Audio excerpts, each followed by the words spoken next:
You know how you can sense when someone is standing behind you in a quiet room? This was the opposite. This was sensing that something was there by the specific quality of the emptiness. I didn't turn around. I wanted to. God, I wanted to. Every fiber of my body wanted to spin around and look. But the teenager's lips were still moving in my memory. Don't turn around. Don't turn around. Don't turn around. I walked to my car without turning around. I got in. I closed the door. I looked in the rearview mirror. The street behind me was empty. I drove home. I told Sarah everything. She listened this time because something in my face must have been convincing enough. "You need to stop going to that intersection," she said. "I know. I mean it. This is obsessive. It's not healthy.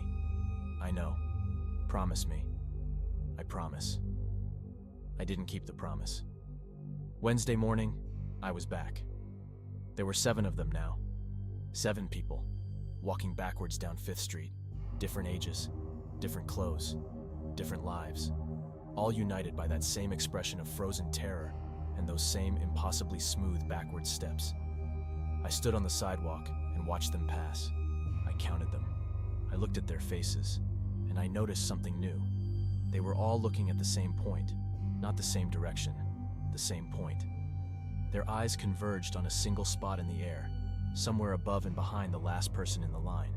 As each person passed me, their gaze shifted slightly, tracking this invisible fixed point, like sunflowers following the sun, except the sun was something that made people walk backwards in terror.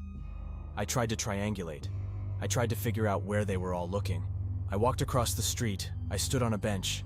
I moved up and down the sidewalk, trying to find the angle, trying to see what they saw. I couldn't find it, but I got closer. At one point, standing on the bench across the street, I was almost in the right position. I could feel it. It was like when you're tuning a radio and you're almost on the station, and you can hear the ghost of the signal underneath the static. I was almost seeing it. There was something there, in that specific spot in the air, something that existed at an angle I couldn't quite achieve.